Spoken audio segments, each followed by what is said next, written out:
हमारा पहला एमसीक्यूज है, what is the major attribute of correlation analysis. जो कोरिलेशन होता है, बात याद रखिएगा, ये हमेशा दो वेरिएबल्स के दरमियान ताल्लुक़ को ज़ाहिर करना ही कोरिलेशन कहलाता है। दो वेरिएबल्स के दरमियान ताल्लुक़ को ज़ाहिर करना। तो इसीलिए जो हमारे पास बेस्ट ऑप्शन है, जो राइट ऑप्शन है, वो है एसोसिएशन अमंग वेरिएबल्स, यानी दो वेरिएबल्स के दरमियान ताल्लुक़ को ज़ाहिर करने वाला जो एनालिसिस होता है वही कोरिलेशन एनालिसिस कहलाता है।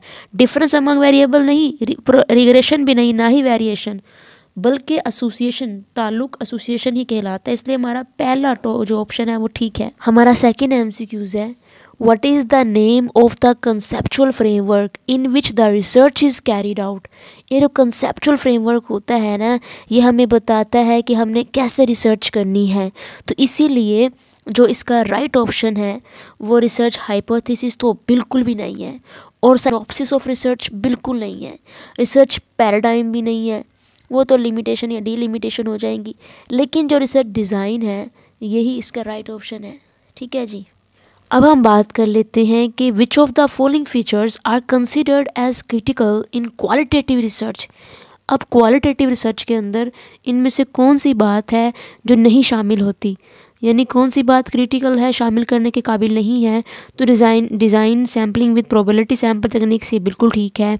Collecting data with bottom up empirical evidence, ये बात गलत है, और यही इसका राइट ऑप्शन है, क्योंकि डाटा कलेक्ट किया जाता है क्वालिटेटिव रिसर्च में बॉटम अप से नहीं बल्कि डाउन से स्टार्ट किया जाता है, क्योंकि हम इंडक्टिव अप्रोच यूज़ करते हैं क्वालिटेटिव रिसर्च में, यानी स्पेसिफिक से जाते हैं जनरल की जानिब, स्पेसिफिक से जनरल जानिब जाते हैं, तो ये होता है इंडक्टिव अप्रोच। यानी हम ये देखते हैं कोरोना वायरस कहाँ से फैला था। अगर हम जनरल बात करें तो पूरी दुनिया से फैला था, लेकिन अगर हम स्पेसिफिक बात करें तो ये चाइना के शहर यूहान से फैला, फिर चाइना में फैला, फिर चाइना से यूरोप में फैला, यूरोप से एशिया में फैला, इस तरह पूरी दुनिया में फैला। तो ये क्या था, हम स्पेसिफिक से गए हैं जनरल की जानिब, तो ये था इंडक्टिव अप्रोच। तो इसीलिए हम जाते हैं डाउन से ऊपर की जानिब, ना कि ऊपर से डाउन की जानिब। इसलिए बॉटम अप कहना गलत है, इसलिए हमारा ऑप्शन भी गलत है। ठीक है जी, यानी यही राइट ऑप्शन है, यानी कि ये क्वालिटी रिसर्च में यूज़ नहीं होता। अगर आप जानना चाहते हैं इंडक्टिव और डिडक्टिव के बारे में, अच्छे से समझना चाहते हैं, तो इस चैनल पे एक वीडियो भी है डिडक्टिव और इंडक्टिव के बारे में, तो उसको ज़रूर देखिएगा। अगर यहाँ नहीं देखनी तो कहीं और से देख लीजिएगा, लेकिन इंडक्टिव और डिडक्टिव अप्रोच को ज़रूर याद कीजिएगा। हमारा नेक्स्ट क्वेश्चन है, how is random sampling helpful. और नीचे हमारे पास ऑप्शन है, रीजनेबली एक्यूरेट है, N economical method of data collection है, फ्री फ्रॉम पर्सनल बियसेस है, या ऑल ऑफ द अबव है।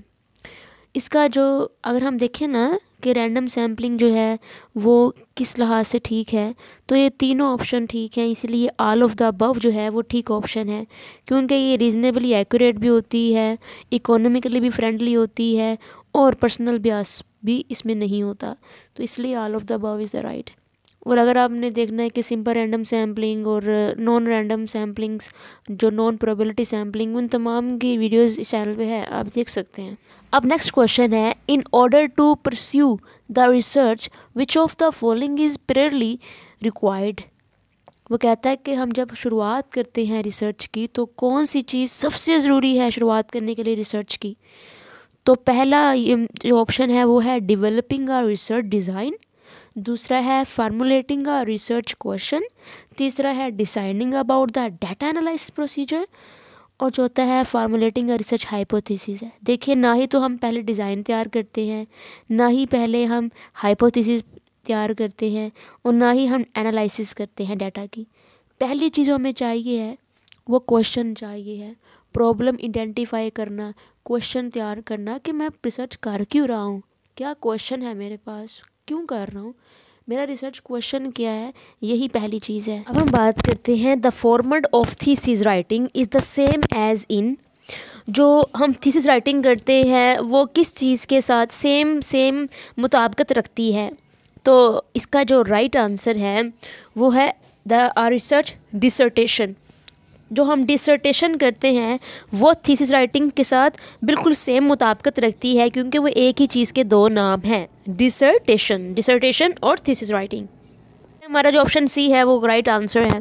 हमारा नेक्स्ट क्वेश्चन है which one among the following statement is true in the context of the testing of hypothesis. जब हम test करते हैं हाइपोथेसिस को तो उस लिहाज से कौन सी स्टेटमेंट ट्रू है। तो यहाँ पे हमारे पास स्टेटमेंट नंबर 2 जो है वो ट्रू है, क्योंकि it is only the null hypothesis that can be tested. हमेशा नल हाइपोथेसिस टेस्ट होता है, अल्टरनेट टेस्ट नहीं होता, तो इसलिए option 2 is the right option. Next MCQs है what are the conditions in which type 1 error occurs. Type 1 error का ताल्लुक हाइपोथेसिस के साथ होता है और टाइप 1 एरर तब सामने आता है जब हम क्या करते हैं। इसका ऑप्शन बी जो है वो सही है कि the null hypothesis get rejected even it is true. जब हमारा कोई हाइपोथेसिस ठीक होता है लेकिन हम उसको रिजेक्ट कर दें, इसको कहते हैं टाइप 1 एरर। ठीक है जी। नेक्स्ट MCQs है what does the longitudinal research approach actually deal with. जो लॉन्गिट्यूडिनल रिसर्च होती है वो डील किससे करती है। शॉर्ट टर्म रिसर्च तो बिल्कुल भी नहीं करती, ना हॉरिजॉन्टल से, बल्कि वो डील करती है लॉन्ग टर्म रिसर्च से। जैसे उसका नाम ही लॉन्गिट्यूडिनल रिसर्च है तो इसका मतलब है कि ये लॉन्ग टर्म रिसर्च से ताल्लुक़ रखती है। ये जो नेक्स्ट MCQs है वो है evaluation research is concerned with, यानी कि जो एवेल्यूएशन रिसर्च होती है वो किस चीज़ से ताल्लुक़ रखती है, जो कि इसका नाम है एवेल्यूएशन। इसका मतलब होता है एहतसाब करना, यानी अपना एहतसाब करना या किसी का भी एहतसाब करना कि हो क्या रहा है, क्या ठीक हुआ है, क्या गलत हुआ है, ये चीज़ एवेल्यूएट करना कहलाती है। इसलिए यहाँ पूछा गया है कि एवेल्यूएशन रिसर्च किस चीज़ ताल्लुक़ रखती है। नीचे 3 ऑप्शंस हैं। पहली है how well are we going, दूसरी है व्हाई आर वी डूइंग, तीसरी है व्हाट आर वी डूइंग। तो आपके ख्याल से कौन से ठीक है। देखिए how well are we doing, this is the सही, यही सही है, एवेल्यूएशन रिसर्च से ताल्लुक़ रखती है कि हम जांचते हैं कि हम कितना अच्छा जा रहे हैं, तो पहला ऑप्शन ठीक है। नेक्स्ट MCQs है which of the following options are the main task of research in modern society. हम जब रिसर्च करते हैं मॉडर्न सोसाइटी में हमारा मेन टास्क क्या होता है। लर्न न्यू थिंग्स, जी बिल्कुल ये भी होता है। To keep pace with the advancement in knowledge, ये भी होता है। To systematically examine and critically analyse the investigation sources with the objective, जी ये भी। तो इसका मतलब है जो ऑल ऑफ द अबव है यही राइट ऑप्शन है। हमारा नेक्स्ट MCQs है the main aim of the scientific method in the research field is to, यानी कि जो हम साइंटिफिक रिसर्च करते हैं उसका मकसद क्या होता है। पहला ऑप्शन है इम्प्रूव डाटा इंटरप्रिटेशन है, दूसरा ऑप्शन है कन्फर्म ट्रायंगुलेशन है, तीसरा ऑप्शन है इंट्रोड्यूस न्यू वेरिएबल्स है और चौथा ऑप्शन है एलिमिनेट स्पूरियस रिलेशंस है। तो इसका चौथा ऑप्शन है वो ठीक है, क्योंकि एलिमिनेट स्पूरियस रिलेशन हम यही काम करते हैं। जैली जो रिलेशनशिप होती है उसे नहीं ढूंढते बल्कि रियलिटी की जानिब जाते हैं और जैली चीज़ों को हम जो है वो जान लेते हैं कि ये जैली हैं। तो साइंटिफिक मेथड इस तरह से हमारी हेल्प करता है सच्चाई की तलाश में। तो ये थी हमारी आज की वीडियो। चैनल को आपने सब्सक्राइब करना है अगर आपने अभी तक नहीं किया, और अपने फ्रेंड्स के साथ शेयर करना है ताकि उनके का जो नॉलेज है उसमें इजाफा हो।